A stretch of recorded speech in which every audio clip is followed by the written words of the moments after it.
Is this just going to be like unedited? Yeah. Oh man. Are you ready? Okay. Okay. This is Sue Carr. It is Wednesday, June 26th, and I am interviewing Andy Kitslaar. Hi, Andy. Hi. Tell us why you want to share your story with us for this project.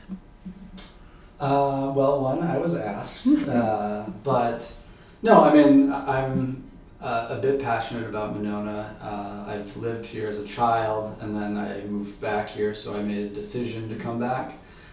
So I feel like there's a little bit of value in maybe why I moved back and that story, and just generally providing that perspective and then sharing kind of my childhood experience as well, because time has changed in Monona and things have changed, and it's been fun to see, and I think it's been all for the positive. Yeah. So when you were born, you lived in Monona? Yep, I was born in 1984 and have always, well, aside from college. Okay, you're real young, Andy. Yeah. Aside from college and then living out east for about 9 years, I've always lived in Monona. Okay. So tell me about your parents and your grandparents. How did your parents end up here? How did the Kitslaars start in Monona? Yeah, so trying to make a longer story short, so my dad grew up in Green Bay. My mom grew up in Marinette, Wisconsin. They met at Green Bay when my mom was in nursing school. My dad started out at UW Green Bay. And then they moved here to Madison, my mom going to school for nursing again, and then my dad going into the business school. And so they lived in Madison for a number of years, and actually, so I have a sister and then 2 other brothers. My sister actually was born in, well, we were all born in Madison because Monona doesn't have a hospital, but she lived in Madison for a little while, and that was 1972, I believe she was born. And then they just were looking for, I believe they were in an apartment, and they were looking for a house, and they bought their house on Graham, right near Graham Park on a Which hill, is where they still live. where they still live today, yeah. Wow. So, and their house essentially looks like it looked back then. Obviously some cosmetic stuff, some different changes here or there, but no, the neighborhood's been amazing, and actually we got to know a bit of a tangent. Our neighbor across the street, her name was Sally Vogel. She lived there since essentially the inception of the village of Monona, and she lived there when it used to just be farmland, as well as another historic house kind of up the road from her. But just sitting there and listening to her, and I mean, our whole family mowed her lawn and did all these other things for her, and we delivered her paper. But it was just, I mean, it brings you to that sense of community where she lived here until her kind of last years, and she really loved Monona herself. So from being young and married to, I think she was late 80s by the time she moved out. So Wow. it was fun. Wow. But yeah, so my parents still live in the exact same house I grew up in. Wow. So tell me about what your childhood was like in Monona. You know, and I don't mean to be saying this as if it's like a picture-perfect childhood, but it was pretty idealistic. So we had a lot of friends and neighbors that had children who were my age or my brother's age. My brothers were 5 years older. And we were always outside playing. We had a park, Grand Park, down the street, so we'd go fishing there. Our grandma from Marinette would often come down and go fishing with us. We had Frostwoods Park, and we'd go there, and we'd play football or do different things like that, or basketball. And it was just kind of, and then we had the Indian mounds before I kind of understood the history of Indian mounds. We went sledding on the Indian mounds, and it was just a really cool view. And actually, you could see the Capitol at the top, and so it was just a really cool view at night. And so, you know, when I look back on my childhood, I think of it very fondly because it was a time where, and not disparaging, you know, watching TV or kind of the electronics, but we didn't have all of that. Yeah. You know, Sega and the first Nintendo were like a part of my life.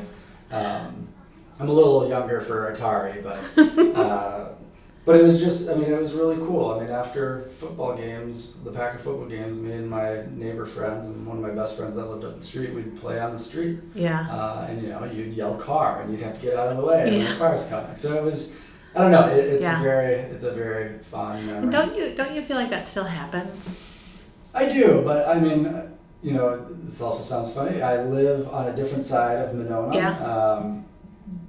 And I don't see it necessarily that much there. I mean, our parks now have gone through kind of a transformation in a good way, and those are busier, I think. Yeah. But, you know, when I was a child, the baseball team, the soccer games, those were all through Monona Parks and Rec. And I don't think Monona Parks and Rec does the soccer league anymore. No, it doesn't. And so, I mean, that was something where, you know, everybody nowadays travels to go on the 56ers or whatever, and they travel throughout the state. And they're traveling on Sundays. And I just, you know, again, I think back to the day when I grew up, and we're on a team of all of my friends from my grades, like my grade, and maybe older or younger. But you'd all meet up on Tuesday, play soccer, and then you'd see each other at school the next day. And it was just like this, and then you'd meet up on Thursday, and it was all Winnequa 1, Winnequa 2, Winnequa 3. I mean, that's how it was. And it was just, it was really good, cool. And I certainly think there's other aspects of it that are still happening today, but I think, you know, that street play isn't necessarily there as it was when I was. Or I don't necessarily see people at the parks playing pickup football like we used to. Right. And I, you know, it's a different life. So I'm not I mean, that's saying just it was true better everywhere. back then, but Right. But what about the pool? Was the pool present in your childhood, or I don't know when the pool came to Monona? No, I think 1993 this current pool was built. Okay. And Sue McDade was the Parks and Rec director. She was awesome, and I'll hopefully remember to touch back on her again. But we were what they would call pool rats. So I don't know if this was a loaded question that you had. But we would spend, I believe my parents probably saved a lot on daycare because one, my sister was a lifeguard. She's 10 years older than me, so she was a lifeguard at that time. And they would just drop us off at the pool, and we'd be there until whenever. And we were on the swim team too, which is the swim organization that swims throughout the city over the summer months and practices at the Monona pool. So we were on swim team, and why I mentioned that is not only because I was on swim team, but two, like, you get the Speedos. Yeah. And that's what, like, me and my brothers would always wear, those swim team Speedos when we're just running around the pool. And I mean, the lifeguards were, I wouldn't say sick of us, they liked us because we were generally well behaved for three boys. But they hated us on bad weather days because we would always be there. Yes. And back then, they wouldn't, at least according to the 8-year-old mind that I remember, like, they wouldn't close the pool just because there's three people there. They would be like, well, there's three people there, we're going to stay. So, and that was actually back in the day when the lifeguard stand or office was in the community center, and you had to go upstairs and actually open the window and crawl through a window to get in the lifeguard office, which is just a little bit of a memory for me as well. But one story that I remember is I was younger and my brothers are older. My brothers were kind of playing tag in the shallow end, and one of my brothers dove or did something similar, and so he hit his head, and it kind of opened a gash and started bleeding. So they bring him into the lifeguard office and kind of take care of him.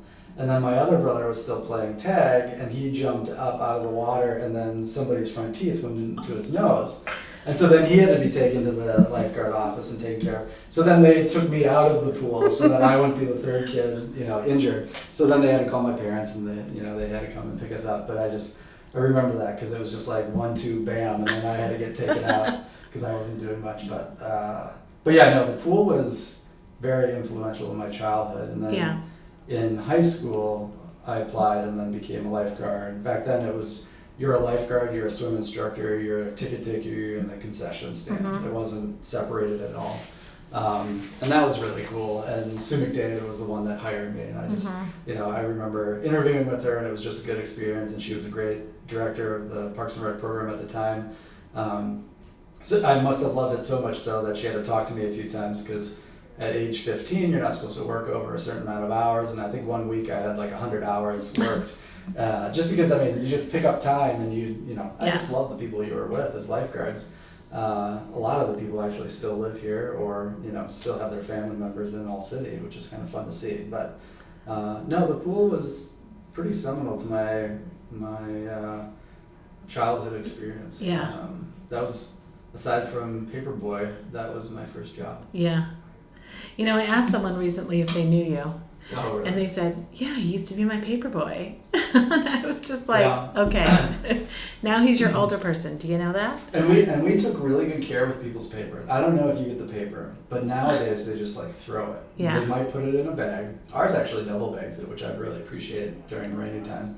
But we would know, one, we would ask you where you want it. Right. But we would open the door, like if we didn't have to put it in a bag or rubber band it, we'd open your door, we'd put it in, we'd shut it really quick so that all you would have to do is open your front door. And actually Sunny Schubert, who lives in Monona, in her same house that she did when I was growing up, she, over the Christmas season, like she'd set out, tips for her paper boys or paper people, I don't know the other ones, but she would get the Wall Street Journal, maybe the New York Times, I'm not sure, and then the Wisconsin State Journal, which we delivered. And we would always pick their other papers up because they would be on the end of the driveway and we'd put them by our door. And one year she had all 3 envelopes out there, but she noticed the other 2 were never picked up, just ours. So finally she just combined it and it was, a win for us. But it was just, it was fun. My dad, we'd get up at 4:30 every morning. My brother Kevin, who's the oldest of the brothers, he started it when he was a sophomore in high school. And then we continued it until I think we finally got rid of it when I was a junior in high school. My brother Kevin's 5 years older than me. But you get up at, I know you didn't want all this information, you get up at 4:30 in the morning. My dad would always do it because that was also the days when Simpson Street was Simpson Street, a little bit dangerous. So my mom didn't want us to go out alone. We get up at 4:30, bag everything, stuff everything, and then we go out. And my dad would drive us around, and 2 brothers would always do it. And one person would be in the front seat going to the right side, one person would be in the back seat going to the left side of the street. And it was an interesting experience. And then you come home, it'd take us about an hour, hour and a half. If it wasn't Sunday, we'd come home, we'd go back to bed. Or if we were in high school swimming at the time, you had morning practice and you'd essentially just go to morning practice right after that. So it was fun. So you also swam in high school? Yeah, swam in high school. So I started, probably when I was 4 years old in the 8 members, and then swam in high school. I took a year off at some point in the summer swim in high school, one of the high school years, and then swam in high school and swam in college. Wow, I didn't know you swam in college. Yeah, D3 school, so not anything too rigorous. Yeah, but still. Yeah, it was fun. So what do you do right now for a job? I work at the Wisconsin Foundation and Alumni Association, so I essentially fundraise for the university as a whole. And do you enjoy that job? Yeah, it makes every day a little bit different. Certainly every job has its headaches, but it's fun. Tomorrow I'm heading to Boston to meet with an alum that wants to give back. I think what draws me to this isn't necessarily the fundraising, and it is great to meet different people in different fields doing different careers and such. But what really draws me is just the education aspect of it and helping students kind of experience, while I didn't go to UW, but experience a higher education experience that I had experienced somewhere else. You went to college? I went to college at Ripon College. Okay, yeah. Which is where? It's close to Fond du Lac and Waupun. It's kind of near Rosendale, maybe small. That area. Very small, yeah. So it was 1,100 students when I was there, and I think now it's to 800 students or so. Wow. So you knew everybody? Yeah, you essentially knew of everybody. You didn't necessarily know them, but at the time, I think there was 9 Monona Grove graduates that went to Ripon when I was there. Wow. At least my freshman year. So there was quite the, what do you want to say, kind of the pull or draw from Monona Grove to Ripon. Yeah, that's interesting. Yeah, I always figured you could go bigger. I always thought I wanted to get a PhD. I ended up getting my master's, and you can go bigger, but you can never go to a place like Ripon to get a PhD. Right. That's good logic, I think. Yeah, well, it worked for me at least. So when you decided to move back to Monona, tell me about that decision. Like, what was it that pulled you to come back to Monona? So this would be 2 different stories if you ask my wife, but I'll tell you my version. Because she thinks that I always was set on coming back to Monona, no matter what. But the way I tell the story, at least my perspective is, so when we first moved back in 2014, we moved to an apartment on the east side of Madison, down Cottage Grove Road, kind of in between Cottage Grove and Monona. And when we were halfway through that lease, we started thinking about where, if we want to have a family, where do we want to settle, where, what are the amenities we want, what are the attractions, what is the driving distance to downtown, because we go downtown for a lot of things. So we looked at, McFarland. We didn't really look at the west side. We knew for some reason or another we liked the east side. So we looked at McFarland. We quickly thought about Sun Prairie and Cottage Grove. So we looked at Monona because, or we settled on Monona because the ease of access to Madison, just the, why would you live somewhere where you have to drive 15 minutes to then drive another 15 minutes to get downtown? You have a lot of big city amenities that come in a small package of Monona, Madison, either in Madison or in Monona. But really, when you look at the school district, I think Monona Grove School District, in my experience at the school level, was in musicals, madrigals, all that kind of extracurriculars. Plus sports. Plus sports. But I really appreciated that they put value in that. I mean, they built an auditorium. They provide funding to those fine arts. And I think there is, and it's seemingly still today, a commitment to keep those fine arts strong in Monona Grove. So we did look at school district if we, ever have a child. And then just all the other amenities. I mean, it's close to a lake. Generally, the city is walkable. You get to know your neighbors. And as odd as this sounds, my wife always thinks this is a little hokey. I always thought about, where do I picture myself hosting a block party, or where would we pull a group together to do a block party? And we were lucky. I mean, we weren't forced to move because our lease wasn't up or anything of that sort. And we weren't in any rush, but we were just looking kind of at the right time, late summer and then early winter, kind of in that time period. So we were just looking to see what's out there in Monona, and then finally our house came up and we provided them an offer, and I will give my wife all the credit in the world that she stuck to her guns with the dollar amount that we offered and didn't go up any, and That's important. We ended up getting it. Yeah. So while houses all have their issues, we haven't really looked back as far as living in Monona. And the other thing I say that's a little hokey, but I think it's really true, is I always feel like I'm on vacation in Monona for the most part. So sometimes in the morning, we have a dog. My wife walks him usually in the morning. I usually walk him in the afternoon. But sometimes I walk him in the morning, and I'll walk around, and it's quiet and and such. And then I'll go to the park, and we live a block away from Schluter Beach. And I'll just go there and I'll sit on the Adirondack chairs and watch the water lap up onto the shore, or the boats out there that are fishing, or there's sailboats usually out there. And it reminds me, my family always goes up to Door County. It reminds me when I wake up early there and go down to the harbor and just watch all the morning activities that are going on in the harbor. And it makes me feel like I'm on a vacation, and I feel like you don't get that. And maybe you wouldn't get that if you took it for granted because you live on the lake or something of that sort. But it's just it's a really good feel. And usually there's somebody taking the seaweed to the side. Right. So for all those reasons, Monona's a special place and kind of attracted us to it. And we're lucky where we live. We have great neighbors. We do have a block party now, and so it's a good group. It's not turning over too much, at least on our street. But there are a lot of young kids and young families and such that are there. So I think Monona, one of the differences that I see from a childhood is kind of a cyclical cycle. So when I was a child, there was a lot of people my age, a lot of young kids. So I had a lot of friends on the street or around the block. And then I feel like when I was in college, it kind of got to be an older community. And then now you see a lot of families coming back. And I don't know what maybe the reasoning is, but I think in some ways maybe communities go through that kind of cycle, especially one like Monona where we can't build subdivisions all the time. So, and I like that. Our houses are unique, they're older, but again, they come with problems, but it's fun to see a community with character and not a community where you have cookie cutter houses and parks or whatever else. It's fun. Yeah. Sorry, that was a long-winded answer. That's okay. Okay, I'm going to turn the page here. Tell me about your role in the city right now. Like, what motivated you to run for office? How do you feel about being in office? What made you want to do that?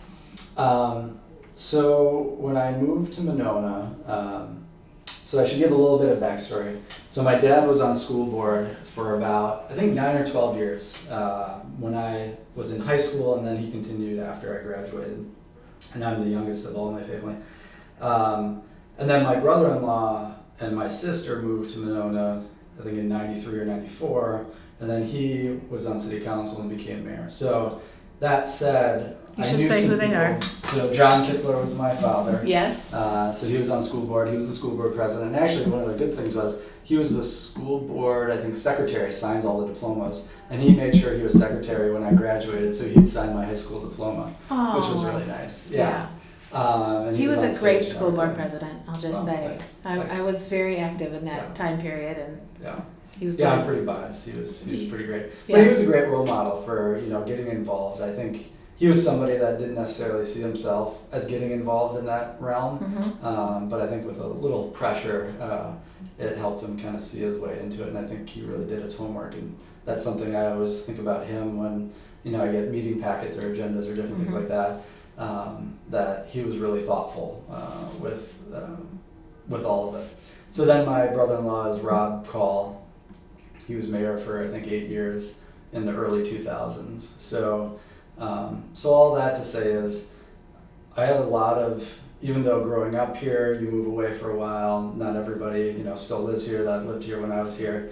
I had a lot of connections, and when I moved here, I told whoever wanted to listen that I'd like to get involved in some way or another. And the linchpin was, we subscribed to the Herald Independent, which is our local newspaper, which I think everybody should subscribe to, just for the fact that I think you can get national, here's my little advertisement, you can get national news anywhere, but you can't get local news everywhere. And I think it's, it's got better articles at times than others, but it's just a great paper. Anyways, they had a paper article about merging with Madison for our fire department. And certainly there's a debate to be had there, but from what I read in the article and just my general instinct and gut feeling was, I don't want this to happen, or I want to have a say in whether this happens or not. Mm-hmm. Or I want to learn more. It was kind of all of those together, maybe not or, but and. And so I reached out to, I filled out online the application for city committees. I picked public safety, and I think sustainability were the two that I maybe checkmarked. Maybe I checkmarked some others, but those were the two that I eventually got on. So I was a citizen representative on both of those. And it was engaging, it was fun. It was, as not to sound powerful or wanting power or anything, but I believe if you have a feeling and want to have a voice, you got to have a seat at the table. Mm-hmm. And that was kind of what was happening with me at that time. And I figured, I have some time on my hands, we'll see. So I didn't ever think that I would necessarily go to council. But then Kathy Thomas announced that she wasn't running. And actually she reached out to me and said, hey, I know you're on a committee, but have you ever thought about council? And I said, well, no, I just joined these committees. What do you think? And she's just like, I think you could do it. I think you know enough. You grew up here. You have a good story. And so I kind of just went with it and gave it a whirl. So I actually ran uncontested, so it kind of worked out pretty easily for me. But I still, that said, not that you asked about this, but I do believe that public officials have the responsibility, whether contested or uncontested, to go out there, at least during election time. You would hope at other times, at least to minimally be visible, but also to, I think in some way you have to cut your teeth on knocking on doors and getting out there and listening to people that otherwise wouldn't show up at meetings or send you an email. Because if you rely on just people who send you an email or show up at meetings, you're only going to get one side of the story, and you learn a ton of information or what people are thinking.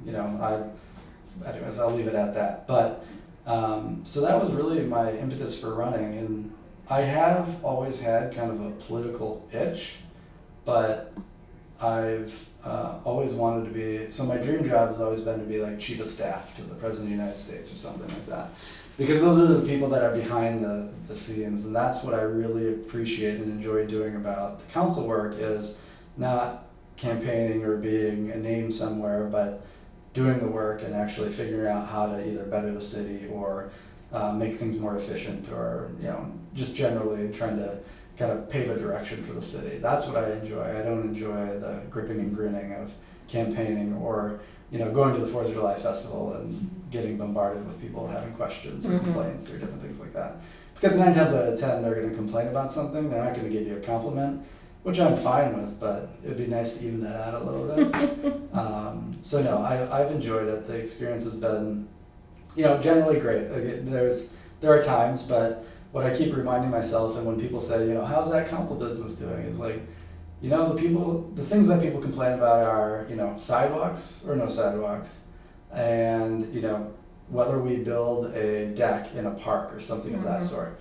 Those issues in the grand scheme of things are not that serious. And what I mean by that, not to belittle people's property, which is actually right away, but people's property where a sidewalk would go, but, in other cities that you read about or you find, examples of, they're dealing with huge financial difficulties one way or another, huge development or underdevelopment problems, huge housing problems. Yeah, we have our issues. Yeah, crime. Yeah, we have our issues, and there's certain things that we can focus on. But if I'm getting bombarded with people complaining about a sidewalk, we're doing something right here. So since you've been on council, what do you think have been some of your biggest accomplishments? Not just you, but the whole council. Well, number one is allowing dogs in parks. No. But so I say that very jokingly, but what's interesting is you live in Madison, which is like a progressive city, and I bring my dog to a park and you get yelled at, and or you see signs that you don't allow dogs in parks, after living in Philadelphia where dogs could go literally anywhere, at the farmer's market and whatnot. And then you come to Monona and they're not allowed, and you're just like, what's going on? I want to know a little bit more about that. So that was kind of one of my little pet projects right away. But, and as another aside, that's one of the things I believe, or would give people kind of advice about it. There are big issues and big concepts to deal with, but what are those smaller things that you can kind of chunk out and accomplish that will get you there? And I think if you focus on that, you find more reward in what you're doing, whereas if you focus at the big picture, it can get pretty depressing. Because government, I'm in higher ed and that works at a glacier pace, but government also works that, and it is frustrating. So anyways, I'll stop with that aside. So some of the things that we've accomplished, I think one of the larger aspects are sustainability is at the forefront of council. I think with the passage of the resolution, with focus on solar energy and renewable energy, we'll be one of the first cities in Wisconsin that actually purchases an electric police vehicle, which I think is kind of a marker.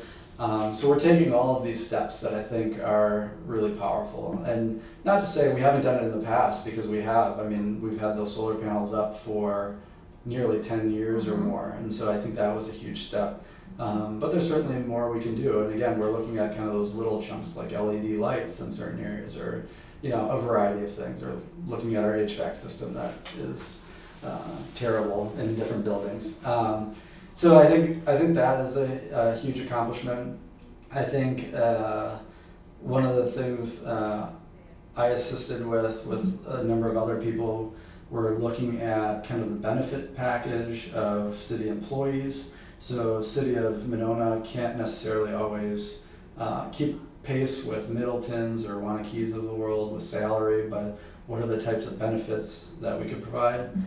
So we've already passed paid family leave, which provides parental leave for both spouses or partners. And then we're working on a policy. We passed it in the budget, but we're working on the policy for paid family leave, which would help anybody take care of their family member if there's a medical, or themselves if there's a medical issue. And I while that's probably a generally small thing, but I take pride in it because I think it shows value in our employees and they show value back to us. And we'd like to attract and retain more, and what are the ways that Monona can make ourselves, unique. So that's one. I'm sure I'm going to miss some things, but another one I think just generally, and this was well before my time on council, is the systematic renovation of all of our parks. I think that is one of the ways most people are engaged with the city, just because a lot of people live around one. I believe we have the most park space per square miles than a lot of other cities, maybe one of the highest in Wisconsin. And they have turned out to be hugely popular. And I like that people are using these public spaces, and it really makes me feel confident kind of in our future.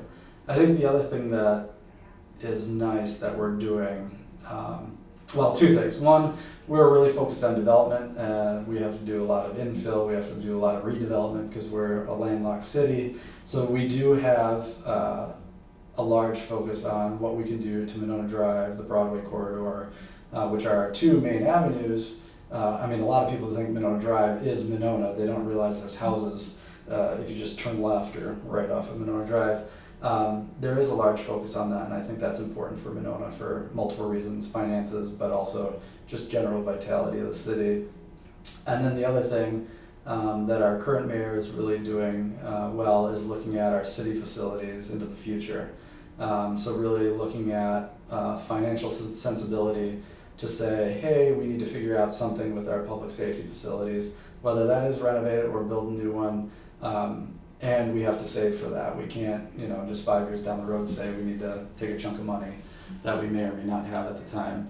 And then in addition, our community center and our pool, because all of those facilities are well over 40, 50, or 60 years old. And I think that takes a lot of effort, because do all citizens probably agree that we should spend money on city facilities for a community center? Probably not, but I think having a dilapidated entrance or city center look to your city is not helpful. And if you have a public safety facility that can't even store all your vehicles or your equipment, or be moderately comfortable to live in if you're a firefighter, it's not a great sight for your city, and it's also not good for your employees that are working there. So I'm trying to think what else. I'm sure I'll think of something after this recording is done. But I think we have a very active council right now. They're not micromanagers, but we are interested in what's going on. I think seemingly, as a kid, I guess I don't know much, but seemingly in the past it was very much hands-off. I think we have a very progressive council. I think Monona, as you've heard before, Sue, I think Monona is small enough that we can really try things out, and we can be an example for others. And we're small enough that if we fail, we learn from those failures, but so far I think we've been succeeding, so I think we could do more of that in different areas. So 2, 3, 4 years down the road, what do you think the challenges for council are going to be? I think one that will always be present is redevelopment. So Monona Drive, Broadway still has some properties that are undeveloped that could be built into apartments or mixed use or different things like that. Monona Drive, I think especially with the potential development of Monona Golf Course, and if you're listening to this 20 years down the road and there's a huge development, I told you so. I think we have to look more at Monona Drive on systematic development. What I mean by that is, what do we need in certain areas that people can walk to it? I think so. Development or redevelopment is going to be always an issue. I think 3 or 4 years down the road, still walkability, bikeability, safe pedestrian access to our streets and our schools are going to be important. I think we have a big focus on that now, and actually that's probably one of the great accomplishments so far, and we're still, I would say, in the infancy stage of implementing it. Coming this budget, we'll see how this goes. But I think we'll see in 3, 4, 5, a decade, a lot of safer routes to schools in Monona. but then it's also look at how do we get to the businesses and how can we safely walk there. So I think that'll also be a huge issue. And I think, down the road in the near future, we're still going to have our city facility needs Mm-hmm. and issues. But being a landlocked city, the tax base is going to be always important to be a challenge. I mean, you're not always going to have construction going on, and that's how currently the tax levy is figured out. Mm-hmm. And so that's going to challenge or provide an opportunity to the city that it may or may not have. Who knows? It's tough. I mean, I think when you're in Monona, you expect A+ services, and when we have only a certain, bank account, it's hard to provide that. So I think there's going to be some shifts, and there might be some, cost sharing with McFarland, for example, a ladder truck or something in the fire department. I think you'll see a lot more of that in the near future. What have you found to be the biggest challenges when you've been on council, just for you? For me personally, I mean, this is kind of like a psychiatric sitting on a couch thing. I take everything very personally. And as I was saying earlier in this interview, like 9 times out of 10, you're going to get a complaint. And usually it seems very pointed and directed at you, even though they generally mean the city. That has been very challenging to me because it's just, I read an email at night and it'll just fester with me. Or I'll be at a meeting and somebody, will kind of yell at the committee or the council, and it gets me. And I need to learn to kind of roll with the punches and know that they're not directing it at me, and also sit there and think, and I do this, but sit there and think like, well, here's their perspective, how can I figure out where the middle ground is, or, do they have the story correct? I mean, that's the other thing is oftentimes people do not have the story correct. They don't have their facts straight. I think social media has its benefits, but places like Nextdoor are just poison to communities, because you go on to Nextdoor, for example, and that's not the Monona I know, and it's not the Monona I want to know, really. And I don't mean the people, I just mean the arguments, the petty nature of it. So I think that has all kind of really been difficult for me. But I would say, I've learned a lot about myself on the council. I think I've been maybe generally a little bit more confident with either the way I'm thinking, how to reason my arguments, or what I want to see happen in the city. I think I'm at a stage now, this is 3 years in, I have another year if I run again, but I now have enough sense of how the budget process works, what's happening in the city, to start to implement kind of maybe some changes or some ideas, or know who to talk to kind of build those ideas up and present them to the council. I definitely didn't have that before, and that's something I would tell anybody is if you run, give yourself at least 4 years on the council, because 2 years, you're just getting your feet underneath you. 4 years is great. If you want to do more, that's something. But I think gone are the days of the people that are going to be on council for 34, 35 years. Yeah. I think, frankly, gone are the days that people are going to be on it even 8 years. Okay. So if you were going to sell a Monona to somebody, if you were going to try to convince them that this is the place to be. This is the most awesomest place ever. That. I mean, honestly, I would say, do you want a place where you feel part of the community, you want to be engaged, and you want to, I'm trying to think of it's not flowing really well for me right now. But yeah, if you want a place where you feel part of the community, you want access to a lot of amenities, but you want to be outside of kind of the city bubble of Madison, and a place where, you're going to be pulled into activities, events, to be engaged in the city. I think you would find, I'm sure, because we're all on committees and it's hard to find people to participate, but what's interesting, and I don't know if it's just because I'm on council, but you often see a ton of people that are involved in a lot of different things. They're not just involved in one thing. And I think that is something that sets us apart as a city. And maybe it's because we're smaller and we have to, but I think there's something about Monona where if you have a concern, if you have an idea, well, then either the city or that organization is going to be like, oh, you have an idea? Here, now you can join the committee. That's happened to both of us, yeah, right? Exactly. And I think, you know, it's something unique about that. And I think people, at least the people that ever talk to me about Monona, that's something they seek out. Yeah. Is not only a sense of community and the amenities, but also a community that they can be engaged with. Yeah. And then, you know, finally, and this is maybe a little bit more political, but like Monona is a progressive city, and I think a lot of times people think they want to be in a city that's moving in the direction that they believe in. Right. And I think Monona is that. And I think they're not saying that there can't be somebody sitting at the table with the alternative view Mm-hmm. And have an appropriate and reasonable voice. Mhm. And people will coalesce around those a lot of times too. But I'm just saying, I think there's a diversity of thought, and the direction of Monona is in a positive direction, Mhm. whereas maybe you look at some stories from other cities or other things that are going on, and you don't necessarily want to be associated with that. And I would also say, you know, being a big city is not necessarily a great thing, or being a city that has a lot of development going on is not necessarily a great thing. Monona is, you know, just a great place to be because we have a lot going on, but you know what's going on, you know who's going on, Mhm. and you want to be a part of it. Mm-hmm.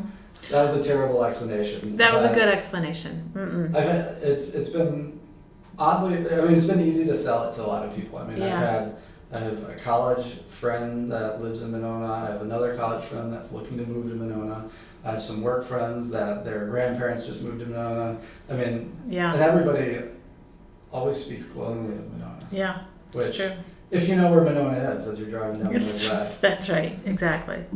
So kind of going back to one of your other questions of like, what are the challenges? I mean, in some ways, like the identity of Monona Mhm. is always a challenge. Mm-hmm. You know, we're not set apart, and I never want to be like a Maple Bluff and Madison, but just having that identity, especially down Monona Drive, I think is something that isn't necessarily the top priority, but Mm-hmm.